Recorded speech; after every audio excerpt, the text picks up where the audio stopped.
Hola, soy Hernán y el tema de ahora es placas tectónicas. Vamos a ver qué son, cuáles son las principales, dónde están y más que nada sus tipos de límites o bordes, que son tres, donde se produce la mayor parte de la actividad sísmica y volcánica del planeta. Así que sin más, comencemos.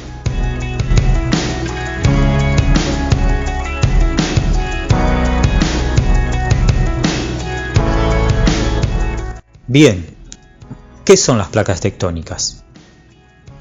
Podemos empezar diciendo que son partes de la superficie terrestre que están en constante movimiento, pero un movimiento muy lento, del orden de unos pocos centímetros al año, que se mueven entre sí como si fueran las piezas de un rompecabezas que se van chocando, separando, rozando, deformando.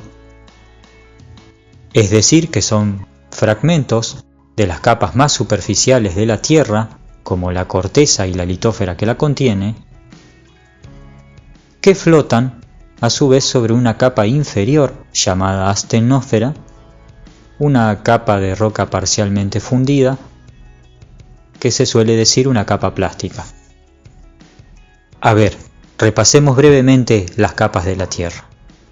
Si partimos del interior, tenemos un núcleo dividido en interno y externo, luego tenemos el manto, inferior o mesósfera, y superior en el que tenemos a la astenósfera y a la mayor parte de la litósfera, sin contar a la corteza, que es parte de ella pero no del manto. Es decir, tenemos núcleo, manto y corteza. Dentro del manto tenemos el inferior y el superior. Dentro del superior tenemos a esta astenósfera y la mayor parte de la litósfera. Bueno, sobre esta litósfera y su parte superior, la corteza, que no es del manto, tenemos este movimiento de estas piezas, de estas placas litosféricas, que necesitamos conocer para entender, por ejemplo, por qué se producen los terremotos, las erupciones volcánicas, los tsunamis, la formación de cordilleras, de fosas oceánicas, de arcos de islas, de dorsales oceánicas, de fallas como la de San Andrés, de grietas como el Rift africano. Es decir, que son partes de la corteza y de la litósfera que están en permanente movimiento y contacto. Pero, ¿qué produce este movimiento? Son las fuerzas convectivas en el manto terrestre. Pero, ¿qué motiva ese movimiento? Bueno, para eso debemos fijarnos en las tres formas de transferencia del calor: radiación, conducción y principalmente la convección, particularmente la que se produce en el manto terrestre, ya que es un mecanismo presente en muchas otras partes como la atmósfera, con el funcionamiento del clima, con las conocidas células o celdas del clima, en los océanos, con las corrientes oceánicas, también en el interior de una casa, en diferentes ambientes, en el interior de una olla. De la misma manera también ocurre en el manto terrestre y en otras partes del interior de la Tierra. Pero aquí no es ni con aire ni con agua, sino con rocas, que a medida que se calientan por la cercanía a la fuente de radiación de calor como el núcleo de la Tierra, se van fundiendo, al menos parcialmente, se van haciendo más ligeras, por lo que comienzan a ascender, dirigiéndose hacia la superficie, pero llegando hasta la parte superior de la astenósfera. A medida que van llegando a esa zona, van perdiendo temperatura, por lo cual van ganando nuevamente densidad y peso, por lo que comienzan nuevamente a descender. Cuando lo van haciendo, vuelven a ganar temperatura por acercarse a esa fuente de radiación de calor como el núcleo, que también fue conducido a través de los diferentes materiales y así calentándose nuevamente y volviendo a ascender y regenerando el ciclo, como en una especie de circuito. Es decir, que se trata de un mecanismo de transferencia de la energía a través de lo que desplaza, como puede ser el aire, el agua o las rocas, y motivado por las diferencias de temperatura presentes en estos. Entonces, tenemos una fuente de radiación de calor, como el núcleo, que luego se conduce de diferentes formas a través de los distintos materiales y que también es transferido por los circuitos de convección que se generan por las diferencias de temperaturas. Entonces, estos movimientos convectivos del manto que mueven a las placas repercuten también en sus tipos de bordes, que más adelante veremos, y en las formaciones y fenómenos que en ellas se producen. De esta forma, queda visto a grandes rasgos qué son las placas tectónicas y qué impulsa sus movimientos. Veamos ahora cuáles son las principales y dónde están.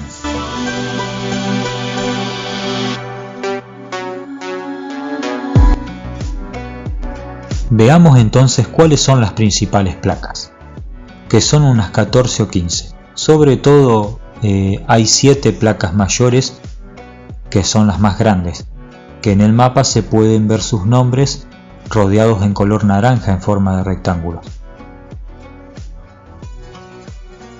Estas son la placa del Pacífico, la mayor de todas, que comprende a la mayor parte de dicho océano, la placa norteamericana, comprendiendo a dicho subcontinente, más la isla de Groenlandia, la mayor parte del océano Ártico y una gran parte del oeste del océano Atlántico Norte, como lo más notorio. También tenemos la placa euroasiática, comprendiendo a toda Europa, a la mayor parte de Asia y a las porciones restantes del océano Ártico y del Atlántico Norte. Seguimos con la placa africana, que comprende a África, a una parte del oriente del Atlántico Norte, pero sobre todo del Atlántico Sur, como así también una gran porción del océano Índico al oeste, o sea, del oeste del océano Índico, mejor dicho.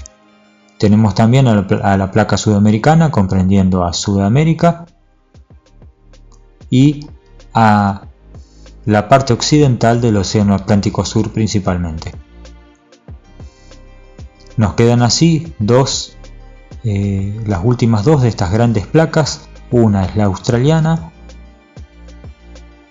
que comprende a toda la isla de Australia, a parte de Nueva Zelanda, de Nueva Guinea, de algunas islas de Oceanía, parte del océano en esa zona. También al oeste tiene a buena parte del océano Índico, como así al sur.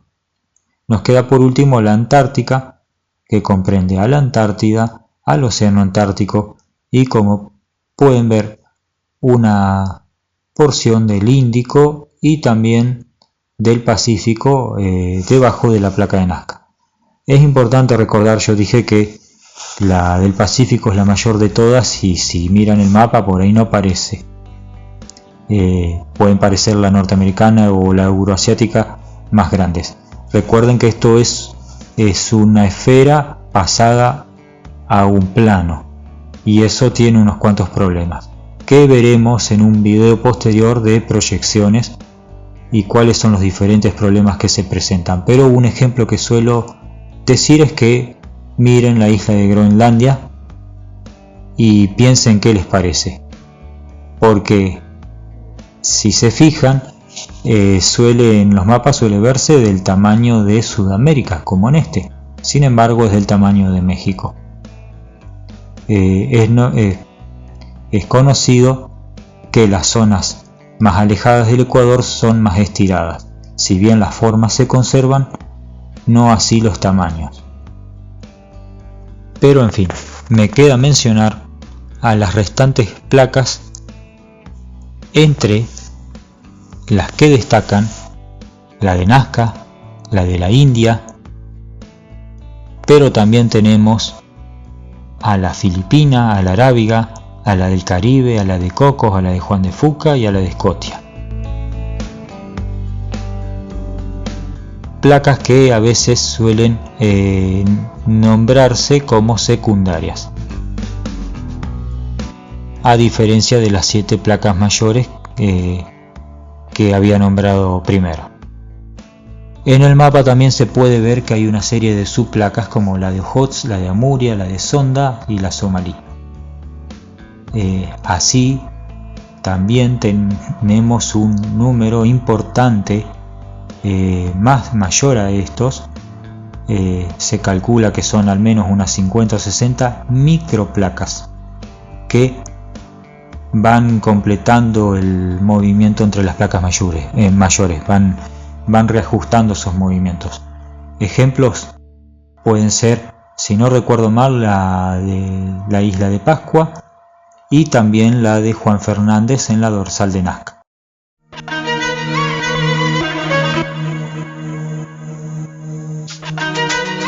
Queda visto así cuáles son las principales placas y dónde están. Antes de pasar a los tipos de límites o bordes, quiero mencionar que esto de las placas tectónicas viene al menos desde principios del siglo XX con la teoría de la deriva continental de Alfred Wegener, que proponía la deriva de los continentes, todo esto de la Pangea, y Eurasia, Gondwana. Después no es que no haya antecedentes antes, pero ya esto empezaba a formarse, empezaba a gestarse más o menos ahí, y principalmente en los años 60 con la teoría de las placas tectónicas,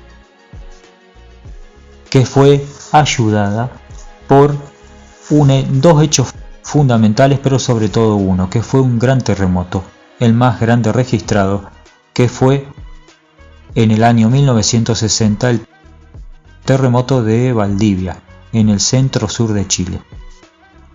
4 años después de eso ocurrió el terremoto de Alaska. Esos terremotos, sobre todo el de Valdivia, cambiaron muchas formas de estudiar estas cuestiones. Así que ahora quedamos listos de esta manera para pasar a los tipos de límites o bordes.